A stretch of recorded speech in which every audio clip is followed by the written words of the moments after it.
Assalamualaikum. Welcome to my channel. I hope you all doing good. Today I'm not going to take you anywhere with me.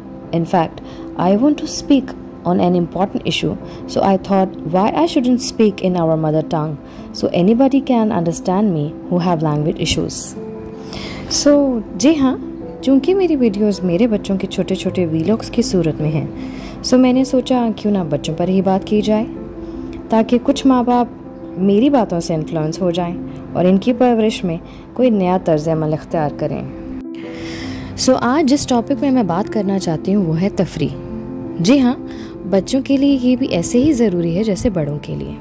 कुछ माँ बाप सिर्फ अपनी मसरूफियत को फ़ौक़ियत देते हैं और इस असना में बच्चे इग्नोर हो जाते हैं। वो ये भूल जाते हैं कि बच्चे भी वीकेंड का शिद्दत से इंतज़ार कर रहे होते हैं, क्योंकि वो माँ बाप के मातहत हैं। इसलिए इसमें माँ बाप स्पेशली बाप का बहुत अहम किरदार होता है। तफरीह एक ऐसी चीज़ है जो बच्चों की नशोनुमा पे बहुत गहरा असर डालती है। बच्चा भले स्कूल जाता हो या ना जाता हो, मगर बड़ों की तरह वो भी तफरीह की ज़रूरत को महसूस करता है और इसका मुस्तहिक भी है।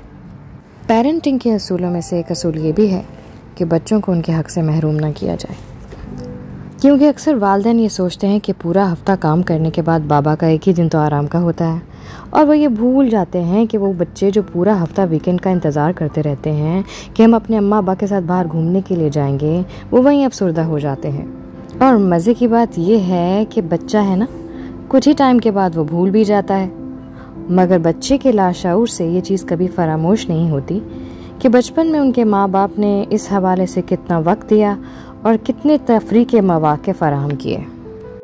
सो बच्चों को चाहे थोड़ी देर के लिए लेकर जाएं, लेकिन बाहर ज़रूर लेकर जाएं, होटलिंग करवाएं, भले किसी पार्क में ले जाएं या किसी प्ले एरिया में, ताकि बच्चा हेल्दी महसूस करे और आने वाले वक्त में हेल्दी एक्टिविटीज़ में पार्टिसिपेट भी करे, इनकी ज़हनी नशोनुमा भी हो।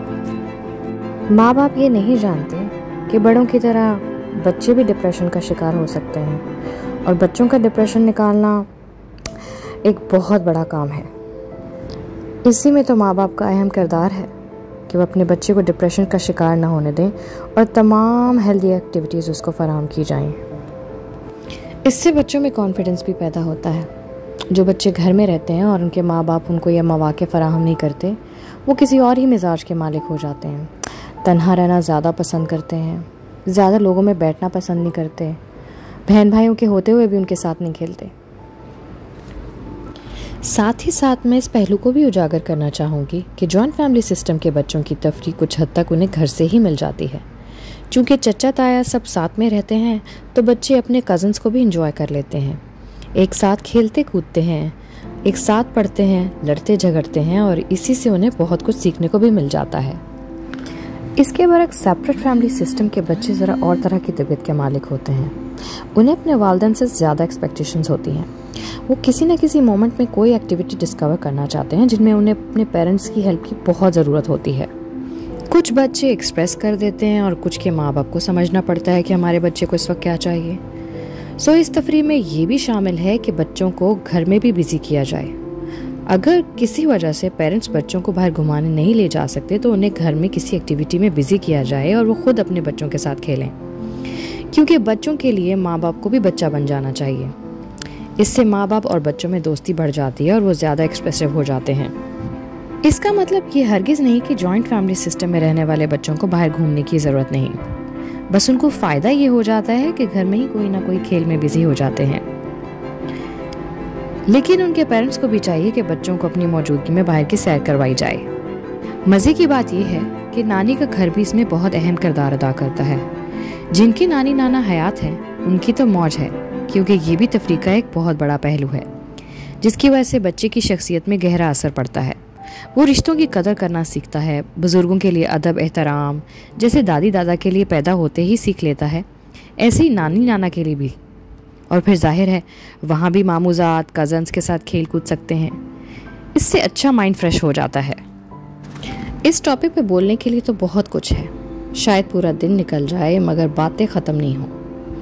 आखिर में मैं ये कहना चाहूँगी कि अपने बच्चों को समझें, उनके दोस्त बने, उनके साथ बच्चा ही बन जाएं, ताकि वो अपने दिल की बात दिल में ना रखें उनकी बात को सुने, उनको अपना वक्त दें। चाहे आपके अपने काम अधूरे रह जाएं, मगर उनको वक्त दें, क्योंकि ये वक्त दोबारा नहीं आएगा और यही वक्त उन्हें याद रह जाएगा।